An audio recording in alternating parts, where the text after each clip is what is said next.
Well, clearly it's going to come in. The mother of the judge hasn't been born that's going to exclude the tape. I mean, that's the centerpiece. That's the irony of this, is that this is something that wouldn't normally come in or wouldn't even be a felony prosecution, yet it's going to come in as a Southern District RICO Act.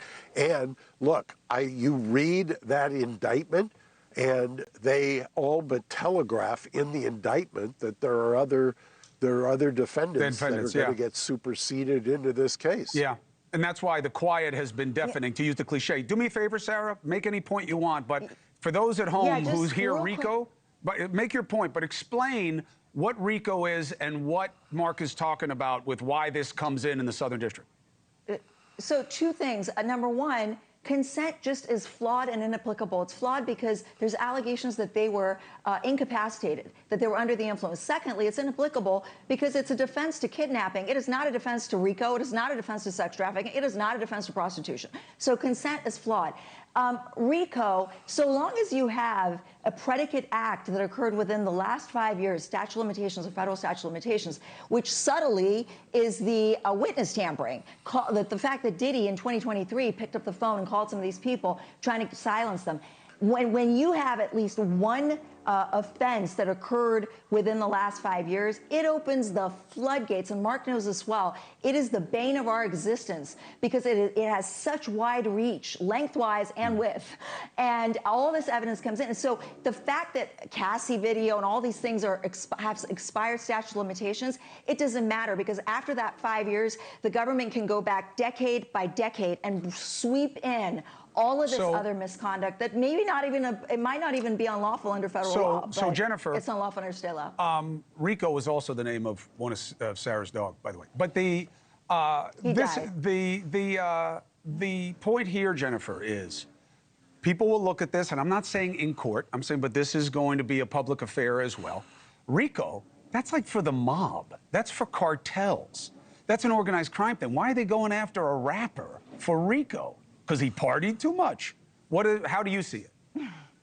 You know, it's so interesting you say that because when you look at the charges and the predicate offenses under those charges, you can see it's literally a mafioso playbook. It's what you always saw mobsters charged with: witness tampering, drug distribution, arson, bribery, guns with obliterated serial numbers. Listen, the only reason you have guns with obliterated serial numbers is because they were used in a past crime or they were going to be used in a crime. So it's mafioso, just a different form. How do you see it, Mark? What's the counter narrative? The counter narrative is this, what you have to understand. This is used, and it's supposed to be used originally, for criminal organizations that are furthering that by using the legitimate activity as a front. That's not what was happening here. He had a multi-zillion-dollar spirits business. He had a very successful record company. He had a very successful fashion business. He had a media company called Revolt. He was a self-made billionaire. And he had pulled himself up through the bootstraps. He's a cultural icon. And the idea of using a RICO on this kind of a case I think, turns RICO inside out from what it was designed for.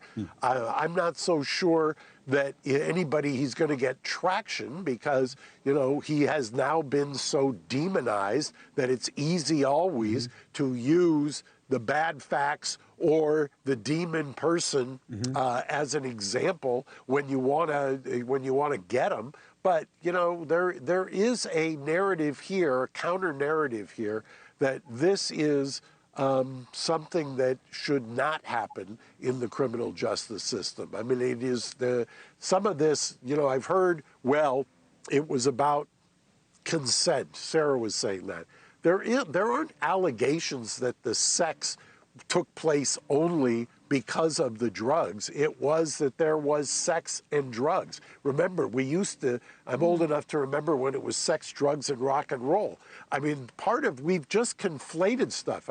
Yesterday they were saying Mark, there's the 50 people, says, there's 50 witnesses, but the Mark, indictment is one victim. Go ahead, Sarah, one make a final point. in this Correct, indictment. But Mark, the indictment is very clear that, and look, these have to be proven beyond a reasonable doubt. These are just allegations, but the indictment is very clear that there were drugs administered to individuals for these freak-offs in order to have them comply. Hey, thanks for watching. Go to joinnn.com to find NewsNation on your screen. And don't forget, click the red subscribe button below to get more of NewsNation's fact-driven, unbiased coverage.